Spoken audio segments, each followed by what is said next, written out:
Hello, how's it going? Welcome to the Founders Panel. I'm Nick. Here with me today are Chris, Jonathan, and Erik. We'll be asking them questions about the company, not about balance. So I think the balance of the company is pretty good. Unless you want to tackle some... Talk about company balance. Okay, company balance. Mark's a bit OP. But if you've got some questions, you should be able to send them to normal URL. We'll start off by asking you, how's the convention going? Well, I'm enjoying it, definitely. Like, I'm really happy with how everyone received the card game. That's like, you know, like that people are way more aggressive in their card. Shape of number one kill. Yeah, the shape of number one kill on the front there. So yeah, like that's been crazy. Honestly, I just love the way that it's really brought the players and the staff together. And like the staff, I was like super worried that they would feel like they're being hounded all the time, but all the feedback I've had from them as well has been super positive about it too. So. I spoke to some staff this morning. There's this girl who joined our accounting team a couple of months ago. She hadn't played any Path of Exile before, and she is over the moon at people challenging her, and she was so excited to see all the cards. And like, you know, collecting autographs on the shirt and that kind of stuff. People are really engaging well from our side with the card game, and it's great to see the players. Slightly concerned about running out of stickers because I didn't anticipate how hard people would slam the crafting bench. People love crafting. I can attest to that. We ran the Auckland supplier out of stickers. Has anything about the convention or about the announcement of all of the things we've announced surprised you? It went well. People liked it. That was a surprise? Well, you haven't even prepared for the 100 contingencies of anything failing. Yeah. Like that game demo, for example. It went well. Yeah, that's good. That was good. But also just like the number of things that there are, just anywhere in the convention, like random things that could break. It's kind of horrifying when you really think about it. So it's best just not to think about it too much. But yeah, thankfully everything kind of basically went on track. So cool. Just a show of hands, who's actually played Path of Exile 2? That's basically everybody. Fantastic. What do you think? Thanks. I think they like it. Let's get to the history of the company. Chris. Yes. Jonathan. How and when did you guys first meet? So, at high school, there was this computer in the library that had a copy of Quick Basic installed on it. And that was kind of because they didn't have it in the computer labs, of course, because why would you do that? So I'd go there in the library at lunchtime to do some programming, and this is when I was like 16 or so. And so one time there's this kid on the computer, and I'm like, hey, kind of, you know. So you sound way more creepy than it So I introduced myself and we were chatting. He was a few years younger than me, and so we started talking about coding, and kept in touch pretty well as I went to university. Then he went a few years later, and we were good friends, and eventually decided that once we get out of university, we're going to go make a game. We weren't sure what it was yet.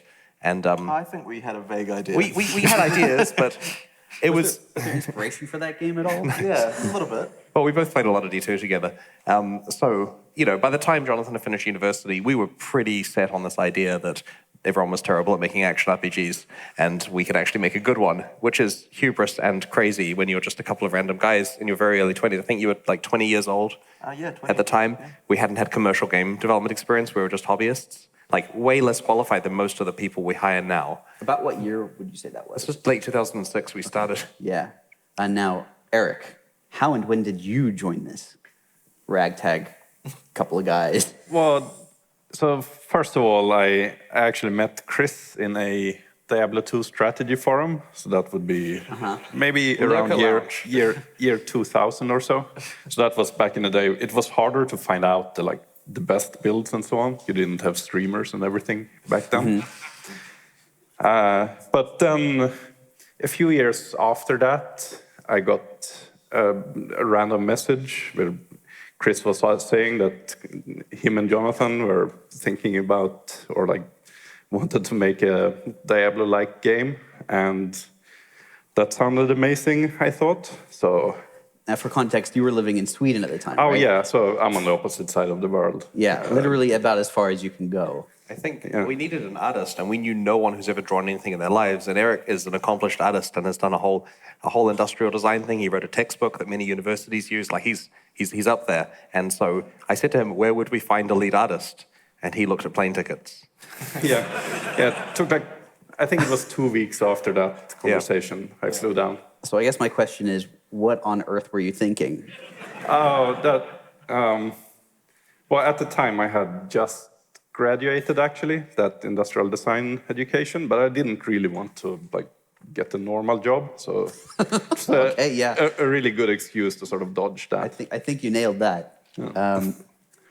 Was there a moment after you moved, Erik, that cemented for you that you made the right decision?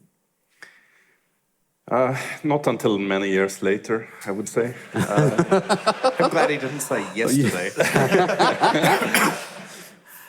So Yeah. there were a few years where you were just like, I don't know. Well, it was quite a strange feeling. Like we just worked on things and kind of knew that it was a good game, or like that it would be. So Right. I don't know. I think At least everybody who's I worked on a didn't game can really relate to think that. about it failing much. My feeling always was like, as long as we finish this game, then it will be awesome. Like I never had any doubt. I was terrified. It always felt like it was a sort of good gap in the market, I guess you could say. Yeah. Because something hadn't been announced yet, right? Certain other action Yeah, RPGs. we of course had Yeah. no clue about other things going on. Right. What was the original time frame and budget for your game? And how close to that were you actually by the time you launched? Off by so much. Okay. Yeah.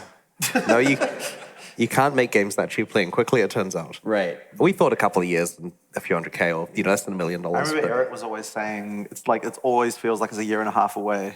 It's like the thing, like we're always like, when do you think it'll be finished? Year and a half was always the answer, no matter how much time passed. Yeah. So yeah, it was kind of crazy. Like things just stretched. Yeah, it took us 6 years to get something released to the players at all. I mean, is it really 6 years? I mean, that seems, I guess, about From Yeah, it 2006. was. Yeah, man. Yeah. Was there, if you could go back and talk to your past 2006 selves, what advice would you give yourself?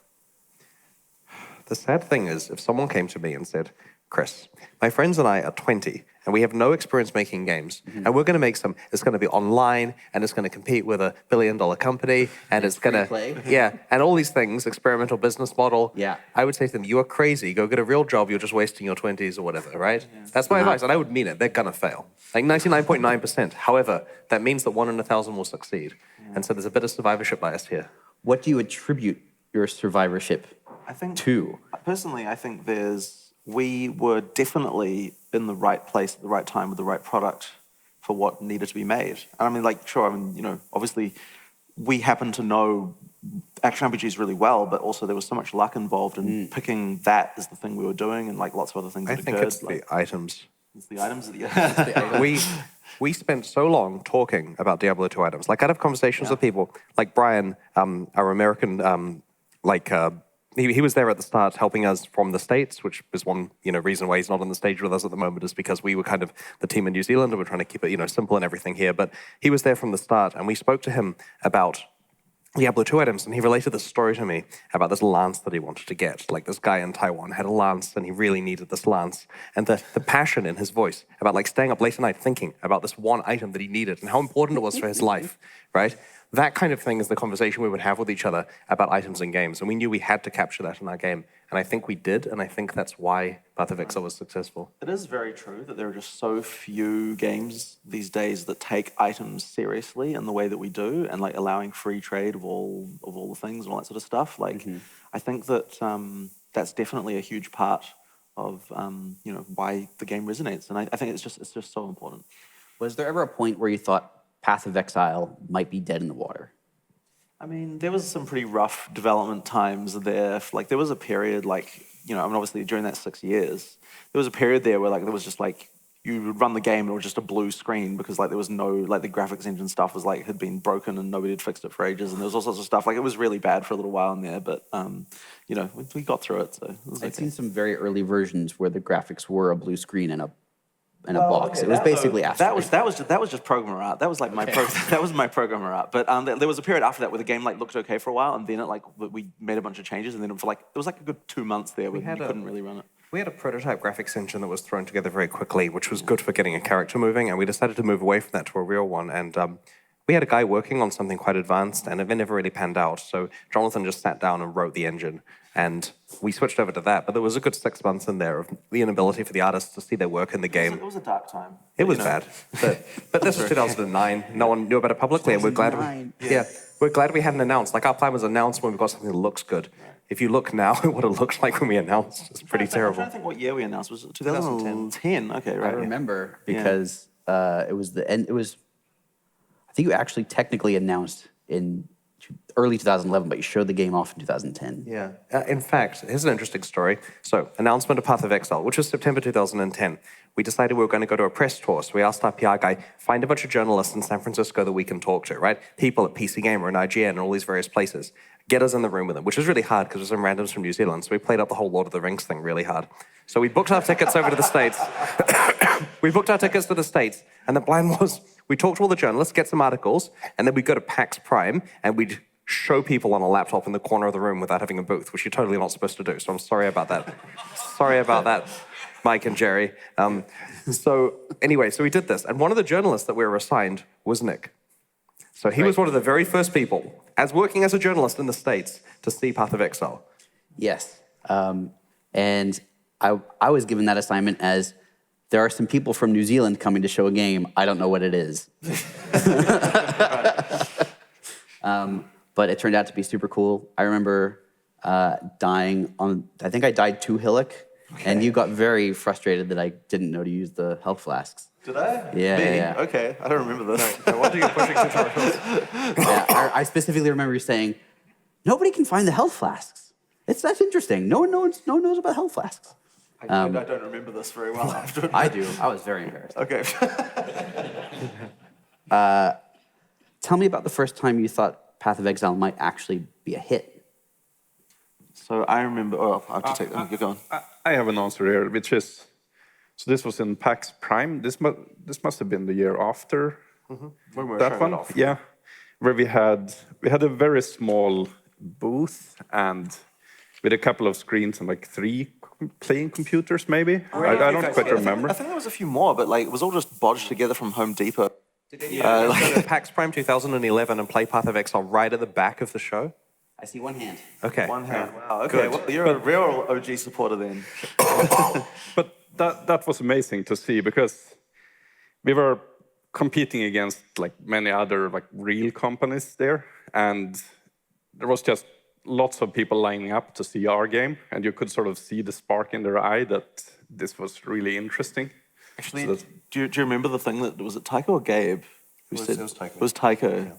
Yeah. Do you want to? Penny Arcade. Yeah, Penny Arcade, like it's his show, right? So he walks by and he's playing and he's looking at the game and watching the queues. And his comment to me was, Blizzard really left a lot of money on the table here. So that was fun to meet him, and that was really cool. Yeah. But as Eric's saying, there was quite a lot of interest in the game, even in its really early stage. And this was a bad build of the game. Like, we were exhibiting next to Torchlight 1, and their game looked a lot better and, you know, was really professional compared to where we were at the time. Right. But, you know, we had a lot of people there. Items to We watch. had items. That was good. I think, honestly, for me, though, that one was like when we launched the closed beta keys and just the furor there was around buying, like around that whole thing. You We were brought Stripe down. Yeah, so yeah, you we may know brought- Stripe as a billion-dollar payment processing company. Yeah, but at the time, At the time, we crashed it. yeah. So my favorite moment that made me realize the game was going to be successful is we turned our alpha server on for the first time and gave out some access to literally friends and family, like it's my brother and a couple of guys and so on. And so we give out alpha access, 3 people log in, and I play for a while, and I'm sitting there at like level 10. It goes up to Brutus at the time. You can kill Brutus, and he drops items like he's like level 10 and drops level 12 items or whatever. And so you want to farm Brutus for good rares, find a rare sword or whatever. So I'm sitting there farming, and it gets to the point of diminishing returns with experience. I've got some good items. I'm going to come back tomorrow, but I need to sleep. So I go to bed, and I wake up the following morning, go to the office, log in, and look at the ladder, and there's some dude, Peter, who's like 3 levels higher than me, got some serious diminishing returns going on. And I'm like, whoa, did you play all night? What have you got? So he links me to a sword. I'm like, dude, that's awesome. So I link him to my one, and he calls me a noob. And so the fact the game can capture someone to not sleep and grind out an amazing sword when it goes to literally Brutus with terrible graphics. I don't want to think about how much it was crashing. On the topic of graphics, how long did it take you guys to settle on an aesthetic for Path of Exile?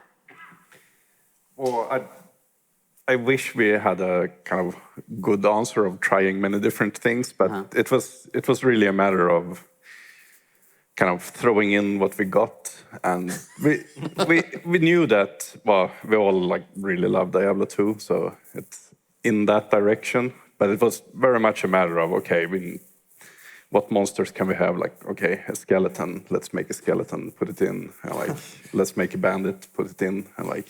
I would say it's a lot more unified now. Now that we're doing, especially with PoE 2. PoE 2 is almost like sort of rebooting it and making sort of a perfect dream version of what we would have done back then. I mean, I can speak that internally we often see monsters get improved over time. What was the first art asset that you were really satisfied with? I really like the original player characters. The original ones? Yeah. Do you have a personal favorite? Well, it's the Witch, Marauder, and Ranger. And the originals. Yeah, OGs. like back then. Because we were really lucky in the sense that we had a freelancer, that also a New Zealander, that made models for us, and he was this really talented guy, maybe even in college then. But then he went on to work at Weta, and he was like the lead creature designer at The Hobbit later. So kind of managed to catch someone early on there. Nice. Yeah. And we're still using those models to 2019. Sure, we're replacing them soon, and they look old now, but bear in mind they're 12 years old. They've held up okay. Well, though you landed on 3D models as the rendering type, I don't know if that's the right term, but have you tried anything else? Yeah, so there was certainly discussion at the beginning of like, do we go 2D or 3D? Like that was an interesting question at the time. I mean, obviously, like I think 3D was the right answer, but why is that? Well, it's actually like easier in a lot of ways to bodge content together in 3D. We just Your lost. mic's gone. Mic's gone? Oh, it's back. Okay. It's easier in a lot of ways to bodge content together in 3D, I think, but also just because His mic's gone again. Oh, is this thing on? Is it working? Yeah, it's working now. Okay, cool. I can't remember where it was. Anyway. Someone involved your mic. Yeah. You're saying watching content together is easier in 3D? Yeah. I think it is. But also, like, it just in terms of like modernness, like people expect everything in 3D these days. But there was a really awesome technique I really wanted to try, which we almost did, where I wanted to do a game where it was rendered out in 2D, but with like normal maps and lighting all done in 3D. And then if you do that, you get something that has a really distinctive art style. I mean, actually, I think Pillars of Eternity, the other PoE actually uses that. But I came up with it with the idea of doing it in 2007. So you did it first. Like, well, I didn't because I didn't actually do it. But this was what I was thinking of doing in 2007, and it was kind of a really interesting idea. But I think what we did actually was the right choice in the end. Yeah. But quite a few games are doing it now. Yeah. I mean, it's a cool technique, but 3D is cooler. Yeah. Supporter-created content like unique items and divination cards have existed throughout Path of Exile's entire lifetime. How early on did you guys know you wanted input from players on the design of Path of Exile? Well, we always knew we wanted to have a community-driven focus, right? Like, regardless of what we were doing for monetization, we will be taking advice from the community because they know the game well. Once it's released, it's in their hands, not us. We know what we want to play, but there are a lot more of you guys. So the supporter-created items and stuff came from the concept of, like, initially we weren't planning to ever sell anything apart from microtransactions, right? The plan was there'll be microtransactions. We'll do them later. We can make money when the game is good. And so we were eventually running out of money during our closed beta, and players were petitioning us to buy closed beta keys. They really wanted to buy closed beta keys because, I mean, they're on eBay for $200. When people played the game for a while, eventually moved on, they sell their key, or their account in this case. And so we held off on this for a long time. Like, we entered closed beta in late 2011, like September or August, I think August, and only started selling keys in April of the following year. And the reason why was we were running out of money, and selling beta keys as a prepayment for microtransaction credit later, like pay $10, get $10 of credit and a beta key, seemed like a harmless way to do it. There was also the whole Kickstarter thing coming up as well. So when we were discussing selling the beta keys, we noticed that on Kickstarter, I mean, Wasteland 2 had just been incredibly funded, is that, you know, you have these packs which get more and more stuff, and you chuck a t-shirt in, people want to pay a lot because it's for their favorite game, even though they don't know it's their favorite game yet. And so we came up with a crazy set of Kickstarter-like packs, which, if you look at them by today's standards, are incredibly gifty. Like, there's some stuff you get in those for the early ones. And we decided not to use Kickstarter as a platform because we're really, really frugal when it comes to paying fees for stuff. Just ask there was also the fact that you'd have to, like, there's the whole, you couldn't use it outside of America at the time, I think. That's true, and there were other issues as well, like you only get the money at the end of it and various other things. You know, the numbers are public, and we don't really like our revenue numbers being public and so on. But, so we ran it on our site, and as Jonathan mentioned before, it was wildly successful, and the top pack included the ability to design a unique item. And that was a cool perk to try to persuade people to pay $1,000, and 250 people did.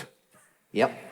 Yes, I did. I think though, it's been super important. Like, as soon as we started actually doing that, we sort of realized that, like, for one thing, if someone like works with our team to work on an item, they're kind of a fan for life at that point, you know. Like the people really, hopefully, but I mean, the people, people really enjoy doing that stuff, and you know, like it just sort of ends up really well. And also, when there's something of yours in the game, you feel a little bit of ownership over it as well, and so that kind of means that you want to tell your friends about it and that kind of stuff. So it just ends up being a thing where it's like it just really fosters that sense of community. And I think it's actually an important part of that. Were there any other supporter-created elements that you guys wanted to try? For a while, each expansion was including some when we replaced the packs. Like for The Awakening, we did divination cards, for example, and we felt very strongly when we were doing Ascendancy that we needed to find a way to have some supporter-created content.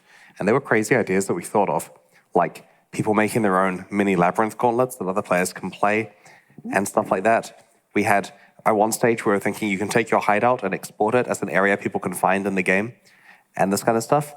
Unfortunately, because of penises, we decided not. I mean, look, years later, I understand it would be toucans, right? Significantly more offensive. But because of the joy of player-created content, we decided not to have arbitrary toucan dens you can encounter as you play through the game.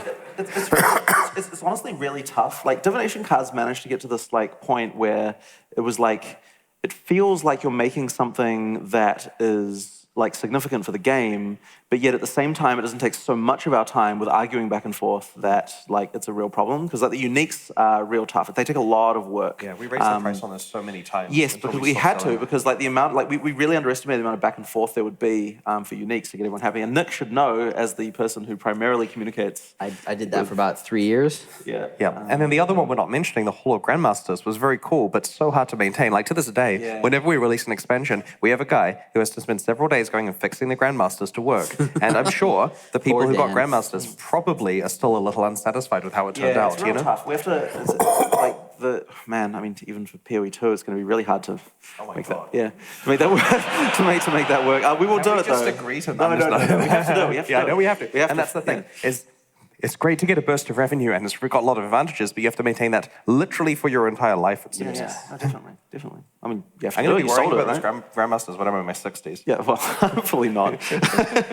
So you can stop asking questions about Grandmasters, by the way. You can stop sending those. Yeah. What about leagues? When did you guys realize you wanted to do leagues as a method of introducing a mechanic that would permeate throughout the game? We knew from the start we needed to have ladder resets because that was an important thing in other action RPG. Sure. I didn't put a plural on that. Anyway, leagues were a super important thing in other action RPG, and we knew we needed that from the beginning. But when it actually came to starting our first one, the context was we were in open beta, and we'd been going for about 6 months, and player numbers had trailed off, partly because that happens with any kind of, you release a new economy, people will play. We didn't really know at the time how much it would, like what the ratios would be between stars. That's right. But we needed to start some new leagues, and we decided we were going to do that. The problem was that it seemed really unexciting to do a news post going, hey guys, if you want to play a new character, just go over there to do it. There's a new ladder, have fun with that. Which nowadays, honestly, because people understand it, would probably be pretty cool, even without a mechanic, though of course we're still doing mechanics. So we came up with Anarchy and Onslaught both of which were very easy to do. No, real simple. Yeah, real simple. I mean, Onslaught was just things are faster. Right. Yeah, Yeah. it was Rogue Exiles, which was a few days of work. And that was cool. It was a marketable thing, and we also experimented a lot more with turning uniques off, which I still love to do, but then people will be angry that the builds don't work. Who would want to see uniques turned off? We don't mean globally. We mean like certain uniques to change the meta are disabled. So there's a bit of interest. Like unique sets. I don't know that I'd say that that's more than half of the audience. No, though. it's interesting. We're not selling it well. Having Right. it so that each league has a completely different meta because we say this is the set of stuff in play. These things aren't there, these things are there. When they come back, they might be different, is something that some people do. It's like with Magic the Gathering. See, it's the first time I've started a sentence with Magic the Gathering so far. I've done a good job. Well done, Chris. Thanks. With Magic the Gathering, they decide with their standard sets, the ones that are the most up-to-date ones, which staples they've reprinted. Like, is Shock in the format or not? It's a decision that they make. Sometimes it is, sometimes it isn't. And that means that there are situations where it's cheap to burn small creatures. There are situations where it's more expensive. And so having it so that, I don't know, Goldrum is present versus isn't might affect how you're doing your twinking, for example. I kind of feel that there's enough meta shift anyway with just all the balance changes we make that we're not so in need of that as we might otherwise be. So yeah, like I don't know that we need to do it. What about as a private league option? Well, yeah. So that's I mean, we still need to take advantage fully of all the private league stuff that we could do. Like we've kind of been a little busy recently, but yeah. Had some work stuff. Yeah, but yeah. So yeah, I can't remember what the question was anymore. So that's cool. The question is leagues, why and how. Oh yeah, that's right. Yeah. Leagues are Yeah. awesome. I think they're good. Yeah, I think it's actually a really important part of our success Leagues as well. are the secret to Path of Exile Yeah, they really success are. after They really items. And the reason is, we're not a game like League of Legends that people are going to play and then gradually grow or gradually decline based on the success of the game. We're a game that on day one, you will play very hard on day one, slightly less hard on day two, slightly less hard on day three, until you kind of don't care after 2.5 months. And then you're very excited again when there's new content. And this is good with us because it gives you a chance to play the games and to rest and get some sleep before you destroy yourself on launch weekend again. I want to hear what each of your personal favorite leagues so far have been. Ooh, look at that. I'm going to sound terrible. I think I know. I can kind of try and guess yours. I thought it was a good league. Is it Talisman? Yeah. Yeah. They didn't let me design leagues after that one. Me neither. For me, I definitely loved Delve, but it was the darkness thing. I just really loved the awesome lighting stuff we did with it. Like, it was just so cool. Tell a beanstalk story at some stage. People on Reddit keep messaging me about that. Let's let Erik finish his part and Jonathan finishes. Yeah, I just really liked Anarchy back in the day because I thought it was a super clever way to get existing assets reused for... You love using existing assets. I too approve of us making a league in 3 days. So the beanstalk story. I mentioned this in the context of Delve at some stage, and people on Reddit have been bugging me ever since, even though it's a tiny anecdote. So we don't have league ideas that are very good during our discussion. We have to sit there going, like, we're sitting in an office going, what could we possibly do? Right? Someone, everyone leave the room and come back with 5 ideas. So I come back with, like, colossuses, dragons. And we're like, okay, well, what would colossuses be? They're walking the land. They're huge. What does that mean for the players? You're fighting their feet? Are you fighting on them? And that gets discarded because it's stupid. Okay, dragons, what's it like? Can we do... Can we have it so there's 20 types of dragons and they're intelligent and there's dragons caves and they're huge fights, and we'll do this. So later in Path of Exile 2, we can have gigantic bosses and like the feet are individual monsters, and no, we're not doing that for various reasons. And so we go through these crazy ideas, right? Trust me, the dragons one wouldn't work out. And one of the things was we're just thinking of random concepts. So what if there's a beanstalk you can climb up where as you get higher and higher and higher, there's more complicated stuff. And that turned into Delve because it makes much more sense. I'm pretty sure I was the one who said, okay, up is okay, that's cool, but up is bad, down is way better. Yeah. And then we got talking about Motherlode, the old Flash game. Motherlode, that was Yep. so... And so that turned into Delve. Who here has played Motherlode, the Flash game? Yeah. Yeah. No, Nice. that's really Yeah. good. Cool. Me too.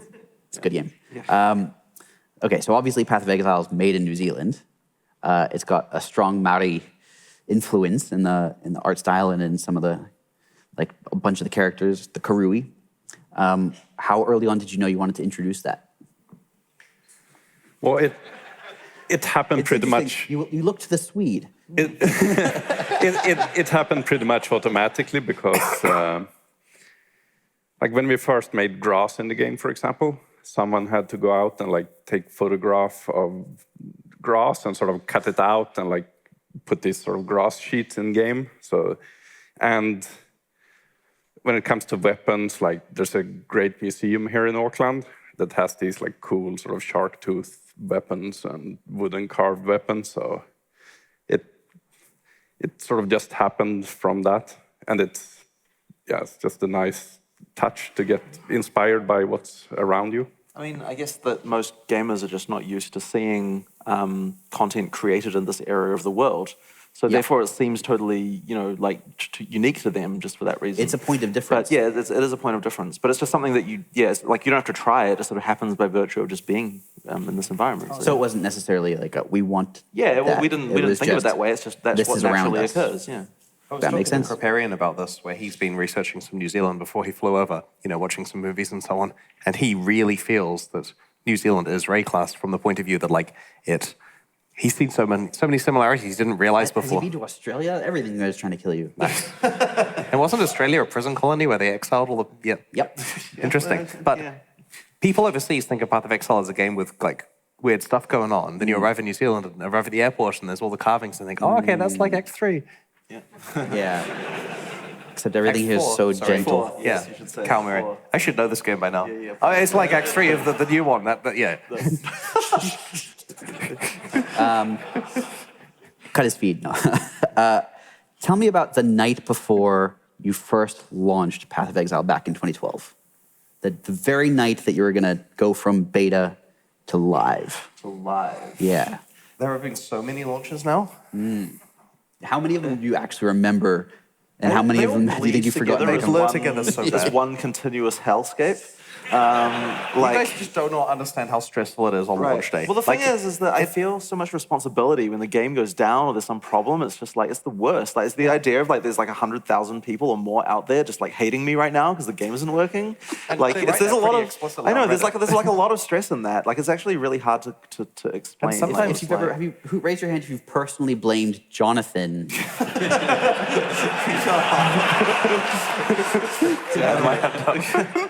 Yeah. Fears realized. Yeah, it's honestly, it's terrible. We have situations where we'll launch and it will go, for example, in Prophecy, in predictive mode, as in a not lockstep, it would crash when you get to town. Right, something's with Navali in predictive mode. So now we've got 15% of our users just repeatedly crashing. Do you remember that time when everyone logs in and they can't move? Oh yeah, because how about that one? Yeah, because no one had actually tested that. A build that was compiled with the same flags as without cheats. There was seriously it was a late breaking change and no one had tested. It was seriously. I'm There are so many things that can go wrong. Yeah.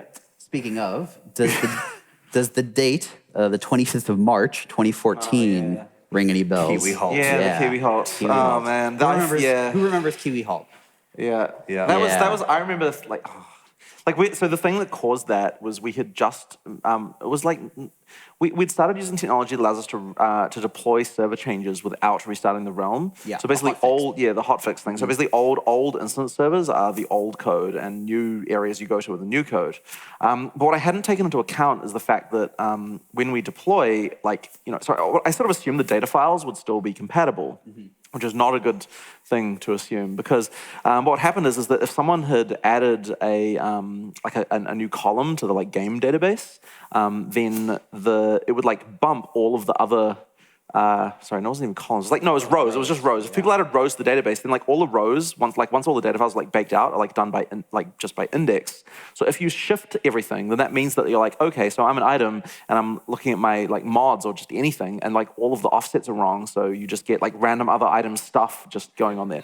And so then you've got shield. Instead of I look like a shield, I look like a kiwi. Exactly. It was just and the weird thing is you literally see people holding kiwis and piggy pits and it was just all your data is random now is effectively what it was. And then it gets saved. Yes, and then it gets saved to the database, some of that stuff as well, which was kind of bad. I remember. Yeah, it's funny, actually, to this day, there is actually a thing in the database saving code, which just, so at the point where you load an item, it says, was this item generated between this time and this time? If so, just destroy it. That is literally, there's code for this, and that survives now. And we can't take that out, because otherwise some guy who hasn't logged in since that day will log in and have a kiwi shield. Exactly. I think it was only about a 19-minute window as well, it was right? very small. Talking about obscure bugs. Okay, so I have a story here. This is probably Love a not good something. obscure bug. Okay, so, okay. Someone posts on Reddit an item with impossible mods, like a rare, and that's like the wrong base type, right? Having come from a Diablo 2 background, I am very unhappy at this point, right? So how did this item occur? Like, how is a corrupted item possible? Like, our game doesn't have exploits, you know? You say corrupted item. You probably mean something different. Yeah, I mean, corrupted from a memory point of view. Database corruption, you know. So we see this. We ask the guy. He's like, I don't know. My item just changed into it. I'm like, don't say that. Oh my god. So how often is this happening? We run some scans. There doesn't appear to be any other items. A week later, there's another one. And you know, we're not deleting their items from them. It was quite a long time as well. Just like very occasionally, there'd be some weird as hell item just show up. Yeah. Is this the one? Was there a Shavs that was missing the Shavs mod? Yes, there was. That was one of them. Yeah, that was. So there were some fun items being made. Yeah. And every time it happens, we go and talk about it for 20 minutes. Can't work out how it's possible. Like, we're talking like memory corruption here. We're trying to isolate which machines have these gone through. Is there something with bad RAM? You know, do we have to hash the items and compare it? And a long time goes by. And so Thomas, our lead server administrator, who likes to tenaciously investigate stuff, looks into this. And by looks into this, I mean at a low level, like recording packets and dumping them and what's in memory and basically just doing it the hard way. If you're an assembly programmer or whatever, you'll know what I mean. We're talking some good low-level debugging here. And so he looks into it for a while, is quite quiet, and he comes back and says, I have submitted a patch to the C standard library that will fix memory corruption that occurs when moving memory across a 2 GB boundary in Linux. Like, it was the operating system's standard library. So if you're a programmer, memcopy. The bug was in memcopy. They have not merged They have not merged this fix yet. It's still in the C standard library. We are running Linux with that patched, and no one else is. Yeah, it's ridiculous. And that was causing item corruption very, very, very rarely in Path of Exile, and probably other problems around the world. Yeah, probably, yeah. Yeah. It's very, very rare to reproduce, but it happens. Think there's bank accounts being run on Linux that are just getting extra zeros. It's certain conditions. Okay. True. And that's the thing with hunting down bugs. It's not a case of why won't GGG fix it. It's a case of like lots of smart people in a room going, how is this even possible? And months later you find there's a problem in the operating system and, you know. Like we've had cases where we think network cards are cursed, you know. There was definitely some cursed hardware we had at one point. We've swapped servers out because they were cursed and that fixed it. Yes. Do you remember when we deployed the new microtransaction system? My and it took multiple attempts. Oh my So we tested the hell out of that. We might be one of the worst periods of my life, honestly. We knew it was going to be hard because we had to migrate everyone's microtransactions from a completely different system to a new one. It would not work. So so many times. We tested it. We got computers identical to the production ones. We ran a full-scale test. It was good. So then we ran it on production, and it was just incredibly slow and broken. Everything broke. So we rolled it all back and wasted several hours. So we did our test again. It was perfect. And what could we do apart from do it again? So we put some extra logging in, some extra safety, ran it again, and wrecked the realm for half a day. There was so many times that I... And eventually, throw all those servers in the trash. Topic again. We need to get, yes. It was literally, at the end, it was the servers, like, replace them, and then it was fine. It was just the worst. Hey, Erik, how glad are you that you just work on art? Yeah, I was just thinking that it's great to be an artist. Does the door between our offices block the screaming? Yeah. Is there anything about running a live game like Path of Exile that took you by surprise? All that stuff. Yeah. Okay, yeah. Anything else? I think, honestly, for me, it's the thing I realized after running a live game for a while. So I think there was this division in my mind for a long time about, like, the game versus the, like, all of the discussion and all the community around the game. And the thing I realized eventually was that, like, the patch notes actually are part of the game. Like, at the end of the day, when you're playing a game, what we're doing is we're trying to make you feel good, right? You're trying to make you see a sense of fun. And if reading something in the patch notes gives you that sense of fun, then that is just as valid as an actual thing happening in the game as well. So, like thinking about how is the community going to react to something and like all that stuff is actually a huge part of running a live game that I think a lot of people don't appreciate. Like, who here gets really excited by the patch notes? Yeah. Wow. So we've kind of realized that we can put a lot of work into adding something cool and secret to the game that 0.5% of players will ever notice, and then we don't mention it in the patch notes, and it kind of has no immediate value. But putting it in the patch notes, it's like, now it's a cool thing, you know what I mean? Whereas we can phrase something wrong in the patch notes and get like 5% less revenue for the next 3 months because people are like, I'm not playing this league. But the thing is, it's actually an important part of game design is like, how do you address the community and how do they understand like what you're doing? It's like that's actually part of the game too. So I think that's probably something we've tried very hard to do well. All right. Patch notes are cool. Didn't you write the patch notes for a while? Yeah, for the last 2 years. I have also written the patch notes before. Yeah. I delegated this. You did. Thank you. I've been doing them since 3.00. That was a like 14,000 word patch note. Okay. Now we've got some questions from you guys. I love this one. How far in advance do you plan the April Fool's jokes, such as cats on crit?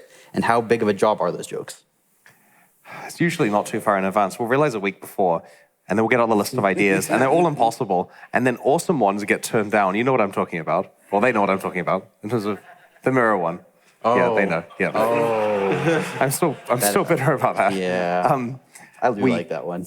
The Royale one we had to plan a little bit. Yeah, not too much though. Like it was just one dude. Yeah, well, it was it was one day of time for many people. For many people, yeah. Like so, we had like several. So a few weeks before, and each person got to do one day. A couple of weeks before we thought about doing that. All I remember was Ryan going, "I have a day to do this." Yeah. But I mean, the thing is, but like there was a few other bits and pieces from various people like UI, and then I had to do some time as well to make the servers be able to have more than 32 people on them, which took me a day. So that was my contribution. Royale actually helped Blight, because we added support for these kind of big instances that can have 100 people. If it's a really busy instance, it will spread it out among the servers more equally, as opposed to just throwing them wherever. Because Blight was like such a performance garbage fire in the back end. We had to actually use that tech. So we made blighted maps into so-called heavy instances, we call them. Yeah, so blighted maps are like Royale instances. In terms of the amount of like spread out there. Here's another one. So next year is the 10-year anniversary. Are there plans? Of release, you mean? Yeah. Really? Wow. Well, according to this. I don't think that's right. I think they might mean like closed beta or open beta. We've done Exile stuff most years recently, so there's going to be a 10-year anniversary. I guess so. Yeah. I think it's probably closed or open beta. It'll have to be an announcement if it's 2020. Either way. We'll do a news post and some cool stuff. Show those old screenshots again. Nice. I don't know.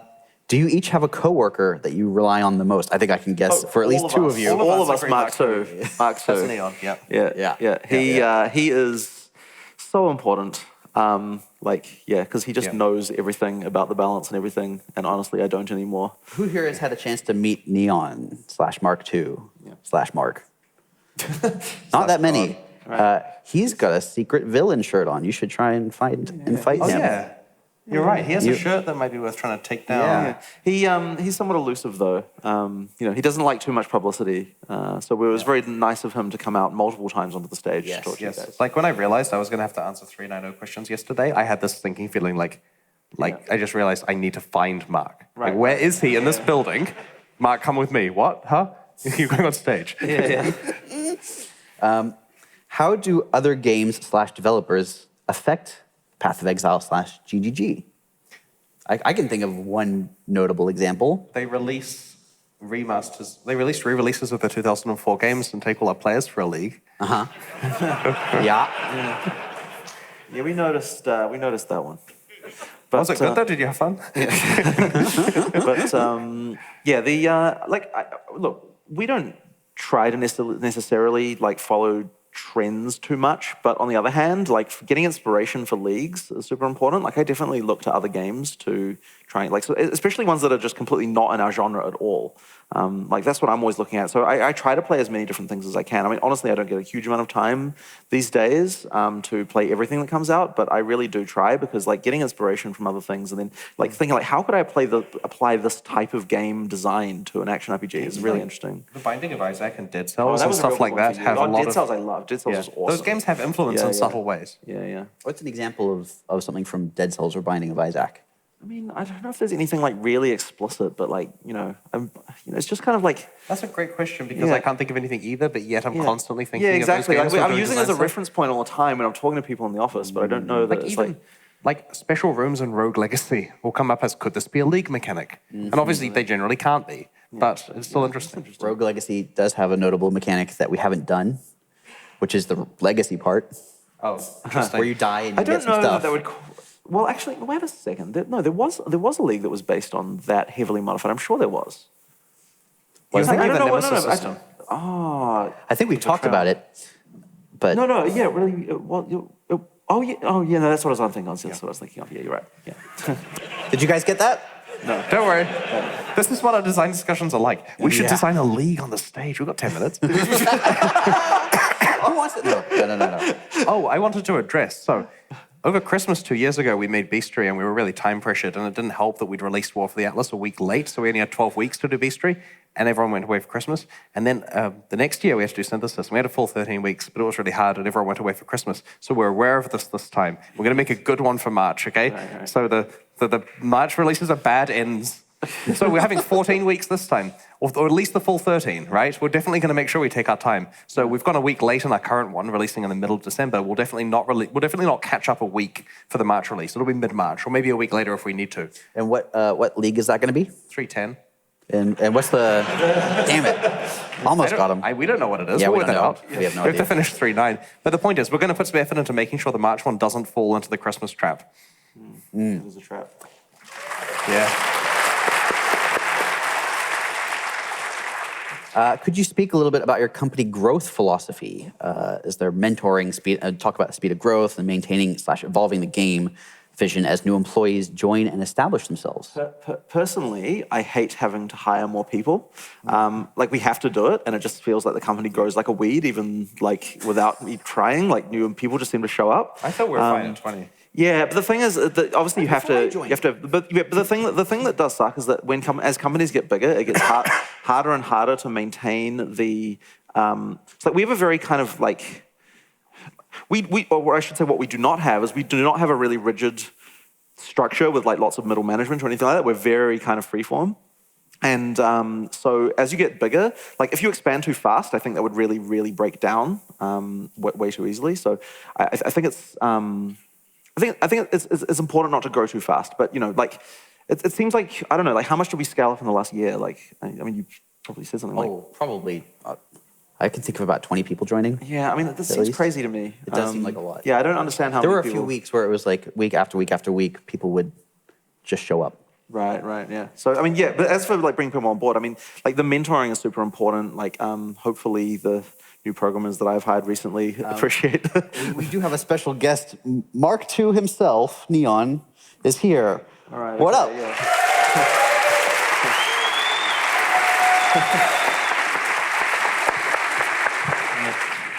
Hey everyone, thanks. What's on your shirt? The Orion. Code name for the boss at the end of the new expansion. Yes, it is. It is. It is. Does anyone... This thing's replacement. Yeah. In game.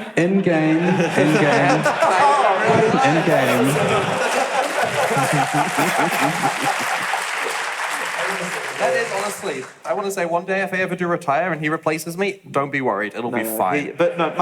Mark, we really rely on him. Yeah. It's really important. Thank you for everything. No, thank you.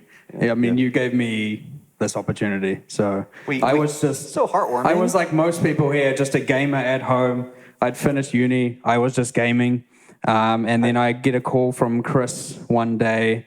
Wasn't really expecting it. It was through my brother who had a friend, and we needed a QA department. Yeah.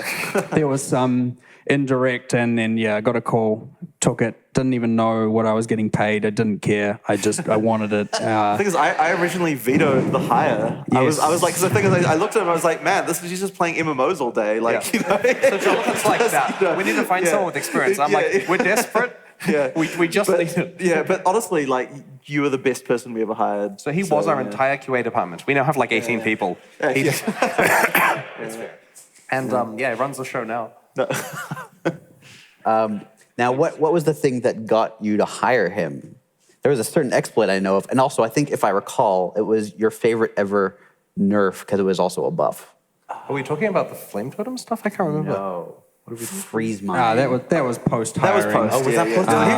He was just exploiting that on live. Oh, I didn't know that. How to tell a real PoE player. Clever use of game mechanics, I believe, is the terminology. Here's a weird. Okay, what's the weirdest thing in Chris's garage? They never found that out.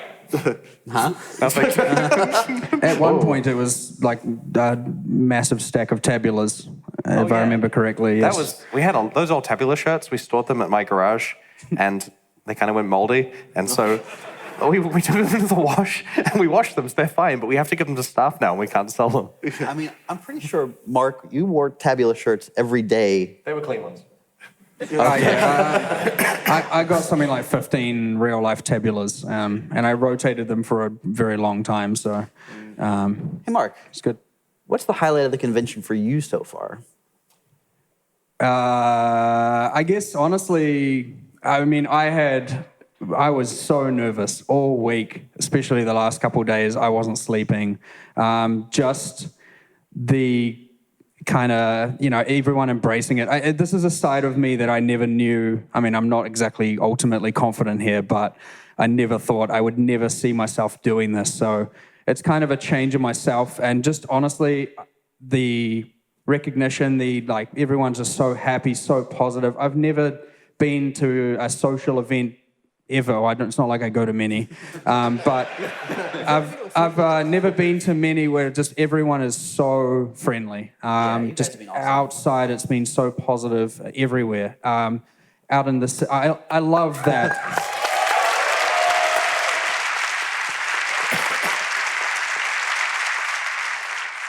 I love that you all have effectively taken over Auckland City. It's really good to see. I've got friends who aren't even associated with the game, and they're just like, the Exile people are everywhere. Yeah. The Uber driver this morning asked me, "Are you there for the gaming thing?" I said, "Yeah, I am." And the amount of pride, I almost got quite choked up about it up there when that first keynote happened was immense. It was incredible. It just made everything so worthwhile. And I know a lot of our staff felt the exact same way. So true. thank you, everyone, Yeah, so thanks, guys. much. Yeah, it's been the best weekend.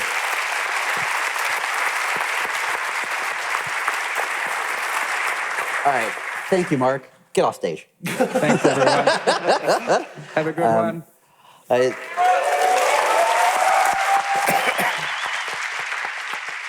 We're almost out of time. Is there anything you guys want to say to our lovely fans before we also get off stage? Thank you for being there for us. Yeah, like seriously, it's been so great. Like the keynote, I felt when all the guys like stood up and clapped and everything, I was just like, I felt so proud. It was amazing. Yeah, I got goosebumps. Yeah. There are pictures of me almost crying on Reddit, which is great. I was trying to explain to people how this is a good thing. We'll find a use for them. All right. I think that probably. Oh, Erik, anything? Just that it's fantastic to finally be able to show PoE 2. A lot of people have been working on that for a long time and have been forced to keep it completely under wraps. So it's great to get it out there and actually see people like it, because there's always a worry that maybe it's kind of off the mark or something. Did anybody predict the number or type of announcements we had? No hands. Haha, surprise mobile project. Fantastic. Well, how about a round of applause for? Okay, there's one hand. I don't I have believe you. something to say. Oh yeah. Yesterday, I hinted on the pre-show that we did a thing to try to tease it out. So we took pathofexile2.com, which we've registered literally a decade ago, and we changed its DNS to point to pathofexile.com, set up a redirect to pathofexile.com/PoE2, hit OK, and then refreshed Reddit. And nothing happened. And no one noticed. I tested that out, and I was like, "Ooh, it goes to Path of Exile." Yeah, you should notice these things. So now they'll probably be checking the DNS records for every domain we've ever registered. Yeah, we don't have pathofexile3.com. Yeah. Someone does, though. Yeah, someone probably does. Wanted to buy our domain Send back. it to us, please. Yep. We want it. But yeah, we were disappointed that because we were okay with plausible deniability if we did something with the domain name would be kind of cute. I would like to hear a round of applause for all the people who didn't leak the number of things we had to announce. Yeah. So, yeah. Good job, guys. All right. Well, I want to thank you guys for coming out and for putting on such a wonderful convention. And I'm looking forward to working with you guys and seeing what you guys do next. Thanks very much. Thanks Thanks for very great much. questions and hard work. Thank you. Thanks, everyone. Thanks, everybody.